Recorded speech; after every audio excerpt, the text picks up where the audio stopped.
इन दिनों भाजपा के सांसद प्रताप सारंगी चर्चाओं में हैं। इससे पहले वो कल से भाजपा के ओडिशा से सांसद प्रताप सारंगी चर्चाओं में है। चर्चाओं का कारण राहुल गांधी है। राहुल गांधी पर आरोप है कि राहुल गांधी ने उन्हें इतनी ज़ोर से धक्का दिया कि वो आईसीयू में पहुंच गए, क्योंकि वो बुजुर्ग है और वो उस धक्के को सहन नहीं कर सके। इससे पहले वो चर्चाओं में थे 2019 के लोकसभा चुनाव के नतीजे आने के बाद, जब वो सांसद बने थे और पूरे देश में उनकी बात हुई थी कि वो कितने गरीब हैं कि उनके पास अपना एक घर भी नहीं है। उस वक्त उनको मंत्री भी बनाया गया था। लेकिन सबसे ज़्यादा वो चर्चाओं में रहे थे साल 1999 में, जब पूरी दुनिया में उनकी चर्चा हुई थी।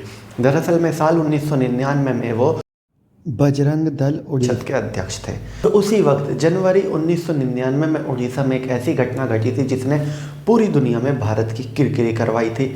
ऑस्ट्रेलियन मिशनरी के सदस्य ग्राहम स्टेन्स, जो अपने पूरे परिवार के साथ उड़ीसा में रहते थे और जो पूरी दुनिया जानती है उनके बारे में, वो यही जानती है कि वो वहाँ पर आदिवासी लोगों का इलाज करते थे। जो आदिवासी लोग बीमार होते थे उनको वो ठीक होने में मदद करते थे। वो अपनी पत्नी और अपने 10 साल और 6 साल के बेटों के साथ इंडिया में रहते थे। लेकिन एक दिन ऐसा होता है कि वो अपनी गाड़ी में सो रहे थे और उनकी गाड़ी को जला दिया जाता है। आरोप आता है विश्व हिंदू परिषद और बजरंग दल पर, क्योंकि ये लोग काफ़ी वक्त से आरोप लगा रहे थे ग्राहम स्टेन्स पर कि उनको इंडिया से चले जाना चाहिए, क्योंकि वो यहाँ पर धर्म परिवर्तन कर रहे हैं आदिवासियों का बीमारी ठीक करने के नाम पर। तो जब उनको जला दिया जाता है, क्योंकि उनकी बीवी उस वक्त उसमें मौजूद नहीं थी, ज़रा सोचिए जलाने वाले उनकी गाड़ी को कितने क्रूर होंगे कि उनके छोटे छोटे 2 बच्चे जो 10 साल और 6 साल के थे, अगर ग्राहम स्टेन्स ऐसा कर भी रहे थे तो उन बच्चों को तो पता भी नहीं होगा इस सब का, उनको तो धर्म की भी जानकारी नहीं होगी, उन तक को जला दिया जाता है। ग्राहम स्टेन्स और उनके दोनों बेटे गाड़ी के साथ जल जाते हैं और दोनों की मौत हो जाती है। जिसके बाद लोकल लीडर दारा सिंह को गिरफ्तार किया जाता है। लेकिन उस वक्त प्रताप सारंगी ने कह दिया था कि वो दारा सिंह को नहीं जानते। हालांकि दारा सिंह उस वक्त वीएचपी के सक्रिय सदस्य थे। उन्होंने पुलिस की पूछताछ में साफ कह दिया था कि वो दारा सिंह को नहीं जानते। कांग्रेस समर्थक आज भी प्रताप सारंगी को ही उस घटना का जिम्मेदार मानते हैं और उनका मानना है कि इसके पीछे डायरेक्ट हाथ यकीनन प्रताप सारंगी का ही रहा होगा और उन्होंने तो सिर्फ दारा सिंह को ऑर्डर दिया होगा।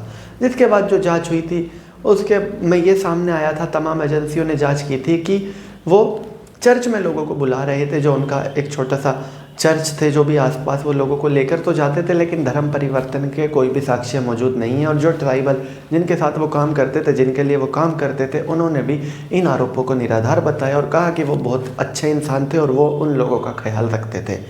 वहीं इस घटना के बाद भारत की इतनी किरकिरी हुई थी कि भारत सरकार को पूरी दुनिया में क्रिटिसाइज़ किया गया था, खास करके पश्चिमी देशों में।